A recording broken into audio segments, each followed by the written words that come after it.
Dias.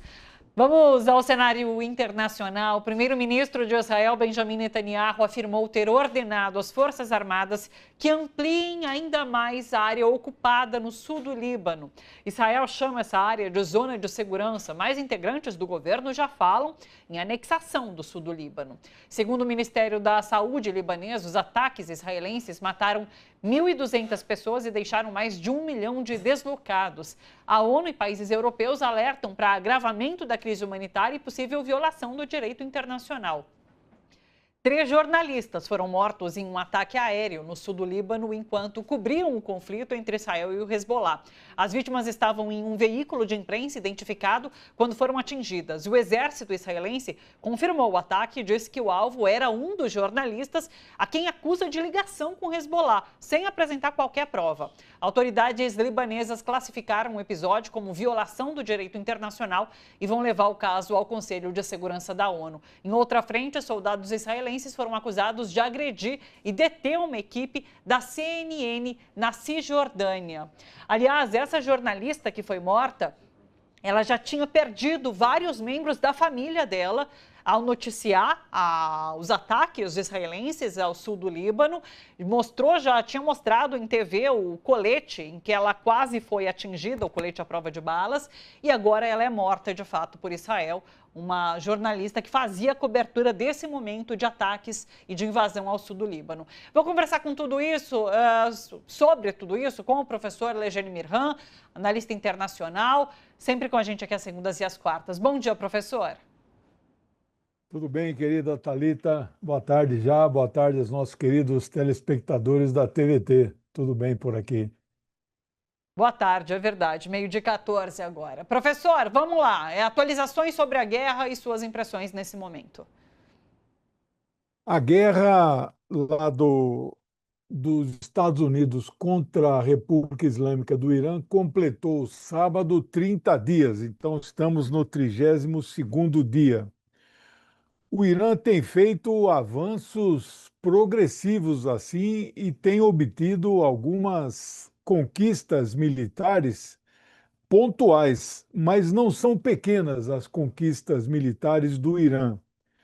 A que ele obteve ontem, eu diria assim que pode ser classificada como uma conquista espetacular. O Irã já atingiu, dependendo da fonte, 7 até 10 radares que custam, um deles, com certeza, US$ 1 bilhão. Os outros radares variam de 200 a 500 milhões de dólares. Então, os Estados Unidos, esse avião aí, já vou falar sobre ele, esses radares deixaram já muito capenga todo o sistema de escuta dos Estados Unidos e Israel em toda a região. Agora, a destruição deste avião, esse avião chama-se AWACS, AWACS. É um sistema de radar que ele fica no ar, não o tempo todo, né? Ele estava em solo na base Príncipe Sultão, ou Prince Sultan, lá na Arábia Saudita. Quando estava em solo, o Irã alvejou exatamente a parte de trás, a terça parte da aeronave, onde fica o radar, a parte móvel do radar no avião, inutilizou completamente. Agora, os Estados Unidos e Israel estão surdos e cegos no Oriente Médio. Para você ter uma ideia, Thalita, os sistemas de radares em Israel, eles têm um tempo de 6 minutos. Quando o míssil vai chegando, os sistemas de computadores detectam, eles avisam, né, há uma série de cadeias que movem para as pessoas, então, procurarem abrigos. As sirenes tocam, não é? Há um sistema de sirenes, Red Alert. Eu até participo de um grupo no Telegram que mostra as cidades israelenses, são pequenas comunidades. Israel mesmo tem 2 grandes cidades, né? que é Tel Aviv e Haifa. O resto são pequenas comunidades, né? Mas eu participo daí, você vê as luzes vermelhas nessa Red Alert. Esse sistema só funciona com esses radares e com esses AWACS. Com a destruição do AWACS, agora os avisos que antes eram entre 6 e 4 minutos, caiu agora para 60 segundos, é o máximo que eles conseguem avisar. Os sistemas de abrigo lá em Israel é muito eficiente. Tem abrigos próximos que você largando tudo que você está fazendo, e a orientação é essa, esqueça, larga tudo que você está fazendo e sai correndo. Os abrigos, eles distam mais ou menos correndo, uma pessoa normal, né? Não assim, idoso, obeso como eu, assim, não consegue, mas eles distam 3 minutos. São 180 segundos. Com 60 segundos de disparo da, da sirene, não é possível você chegar no. Então, Israel está desprotegido. E as informações que nós tivemos neste final de semana, uma das 4 camadas ditas protetoras de Israel, que é o sistema Flecha 3, Arrows 3, né, está com os estoques zerados e não tem como disparar pequenos mísseis para barrar os mísseis iranianos. Os mísseis iranianos são mísseis inteligentes. Eles vêm da estratosfera a Mach 15. Sabe o que é Mach 15, Thalita? 18 mil quilômetros. Eles saem do Irã, que dista 1.600 quilômetros até Tel Aviv, eles fazem isso em 4 minutos e 20 segundos. Eu prestei atenção e tomei nota num especialista militar. Então, Israel está desprotegida. Então, essas imagens provavelmente são imagens aí, acho que não sei se deve ser de Israel, né? Então, os estragos de Israel, que tem 4 camadas protetoras, o Arrow 2 e 3 já não consegue mais proteger por absoluta falta de mísseis. Quando o Trump ele tinha dado 5 dias de trégua, aí não é parada da guerra. Ele diz que naqueles 5 dias que venceu sexta-feira, ele não iria atacar as refinarias, os locais, as usinas, os pontos estratégicos. Na sexta-feira, ele prorrogou por mais 10 dias.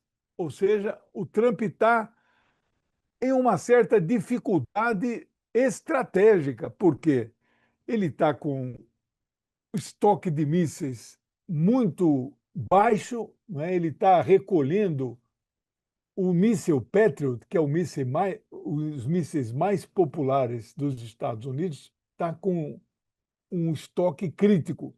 Então, ele está recolhendo, nós temos falado isso, e os países onde os Patriots estão espalhados pelo mundo estão reclamando, especialmente a Coreia do Sul, que, tecnicamente, a Coreia está em guerra com a Coreia do Norte. Então, eles estão pegando mísseis Patriot. Quero dizer para você também, Thalita, que a eficácia ou eficiência, né, você pode usar dependendo da palavra, dos mísseis iranianos está atingindo agora, numa escala de 1 a 10, 8. Quer dizer, de cada 10 mísseis iranianos, 8 já estão conseguindo furar as barreiras de proteção de Israel. Então, é uma guerra que, militarmente, eu continuo dizendo que não vou usar o termo Irã está dando uma surra nos Estados Unidos. Não estou usando. Mas continuo reforçando a frase desde o primeiro dia, 28 de fevereiro, há uma impossibilidade militar dos Estados Unidos com o seu aliado Israel de vencerem essa guerra com todo o seu poderio militar. Ou seja, a sofisticação militar industrial dos Estados Unidos perdendo para a sofisticação em escala industrial de pequenos artefatos militares que são os drones. Está na primeira página do Wall Street Journal, neste momento, que é estes artefatos de 20 mil dólares, hoje derrotando a alta tecnologia dos Estados Unidos, né? Então, o gigante de pés de barro, ou dito de outra forma no provérbio, o rei está nu, Thalita, o maior império do mundo, tendo dificuldade para dobrar a nação, o império, né, a civilização iraniana de 7 mil anos de história, né, neste momento. Professor, em relação à possibilidade de uma ação terrestre, porque a notícia que a gente tem é que Isso, 3.500 fuzileiros desembarcaram isso. no Golfo estadunidenses para uma possível ação. A gente não sabe se é a tomada da ilha de Karg, se é alguma ação referente ao Estreito de Hormuz. Como que você vê, professor? É, a única possibilidade, isso não é opinião só minha, mas eu corroboro com grandes especialistas militares, e eu não sou, mas sou um curioso, estudo, leio, né? Para você entender aquilo lá, você tem que entender um pouco de questões militares. É muito pouco o contingente militar para uma grande invasão, né? O mapa iraniano, a costa iraniana, se olhar o Golfo Pérsico de cima, tem a costa oriental do Golfo, que é a Pérsia, que é o Irã. A costa ocidental são os países árabes, né? A costa oriental, o Irã, é impossível você tomar o Irã. Os estudiosos em guerra falam que seriam necessários 2 milhões de soldados. Isso é impossível. Então, o que fazer com 2.500, 3.500, 5 mil marines? Só pode tomar uma ilha. Estão falando na ilha de Karg, ela fica pertinho ali do estreito, né? É uma ilha estratégica. Ali tem refinarias. Eu imprimi todas as. Ali é um local do escoamento da onde sai o petróleo iraniano, que, aliás, sem o Irã pedir no meio da guerra, o Trump suspendeu as sanções. Olha só o efeito da guerra já surtindo suspendeu os efeitos. O Irã pode comercializar quanto quiser o seu petróleo agora, né? Porque o Trump quer que o preço baixe, mas não baixa. Agora abriu o mercado lá do Brent na Inglaterra, está 116, 119, oscila muito o valor, né? Então não baixa o preço, mas está comercializando.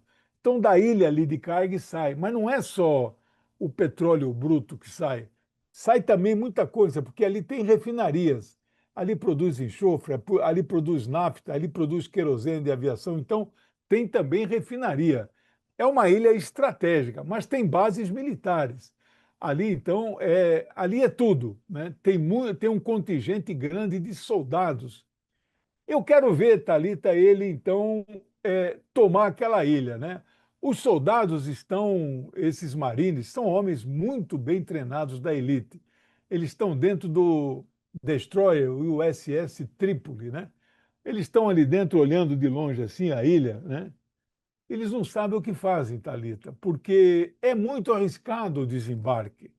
Como é que eles vão essas lanchas que nós estamos vendo as imagens aí, é o chamado desembarque anfíbio, né? Lembremos 6 de junho de 1944, já falei disso, o desembarque na Normandia. Naquele dia, 6 de junho, 5 mil soldados morreram, desembarcaram 500 mil naquele dia. O desembarque anfíbio, ele favorece quem está na praia ocupando. O Hitler estava lá, o chamado paredão do Atlântico. A, a, o Irã ocupa militarmente totalmente aquelas praias. Então eu quero ver, mas não é só a ocupação das praias, são os drones que serão jogados naqueles navios, os mísseis. Você imagina jogar um míssil num destroyer que tem 300 marinheiros, que é um destroyer que dispara mísseis, é uma coisa. Jogar um míssil num destroyer que tem 5 mil seres humanos é um estrago muito grande. Pode morrer dezenas, talvez uma centena ou mais de militares.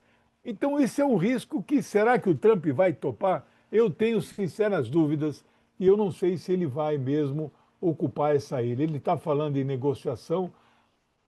Thalita, a minha impressão, para concluir, é que nós estamos podendo ver, talvez, a última semana de guerra. Ele não vê a hora de uma negociação, ele vai precisar fazer. O Irã não quer essa negociação, o Irã quer continuar a guerra, o Irã quer a desocupação de todo o Oriente Médio, desmontar todas as bases, e o Irã vai ter grandes vitórias militares. Eu estou vislumbrando esse cenário no final desse conflito. Só para encerrar, deixa eu trazer essa notícia que está na Agência Brasil. A Espanha fechou o espaço aéreo para É, aviões dos Estados Unidos isso. envolvidos na guerra, viu? O país já havia negado o uso de bases militares operadas em conjunto e agora fecha, então, espaço aéreo para usos para essa guerra no Oriente Médio. Tá aí Boa. a notícia para Muito bom. vocês. Professor, voltamos a nos falar na quarta-feira com mais Obrigado. atualizações sobre a Quarta-feira. guerra. Um beijo para você. Bom trabalho por aí, Beijo. professor. Tchau, obrigado. Tchau, tchau. Até. É isso.